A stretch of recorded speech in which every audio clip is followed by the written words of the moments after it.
Sljedeći korak u podešavanju kamere, pošto ste instalirali potreban program, jeste da se povežete na odgovarajuću mrežu. Sad ću vam pokazati kako se to radi. Prvo odete na vašem telefonu na podešavanje, odnosno na settings.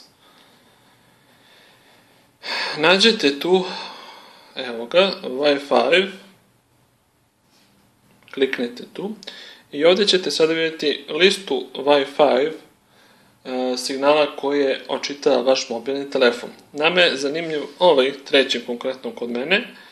Wi-Fi, to je Wi-Fi signal koji emituje 100 sat.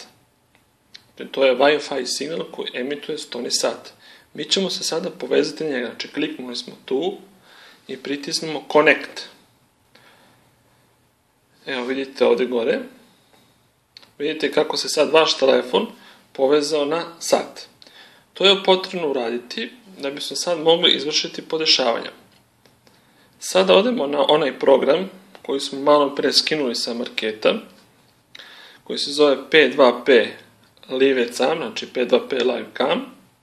Kliknemo na njega. Kada se otvorio, onda treba da dodamo kameru koju ćemo podešavati. Idemo na plus. Imate dva načina kako ćete da izvršite ubacivanje kamere. Prvi način je pretragom lana, search LAN. Evo vidite da se kamera pojavila, to je lakši način. Drugi način je da skeniranjem koda. Da pomoću ovog koda skenirate kameru. Pošto kamera pozadnje ima svoj kod. Mi ćemo ići na search LAN pošto je lakše. Search LAN i kliknemo na kameru s kojom hoćemo da se povežemo. Ok, znači kliknuli smo ovdje, sad opet kliknemo ok i sad se povezujemo sa kamerom. Ovdje vidite kako je povezao, ide sa login na online. To je jedan način povezivanja kamere, znači direktno povežete se na Wi-Fi kamere.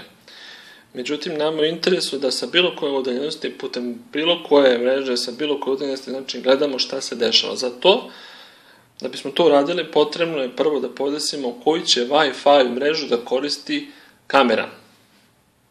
Pritisnemo i zadržimo. Idemo na Advanced Configuration. Idemo Wi-Fi Config. I idemo na strelicu ovdje, vidite.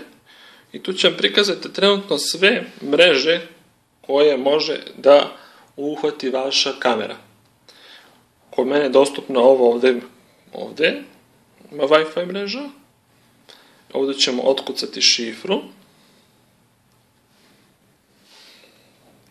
Kada smo otkucali šifru, pritisnemo OK. Znači, i pritisnemo još jedan put OK. Šta smo uradili ovdje?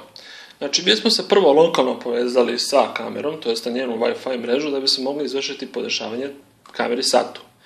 Pošto smo to uradili, onda sada trebamo pomoću ovog programa, kao što smo malo pre pokazali, izvršiti podešavanje na koju će mrežu da se kači kamera sat.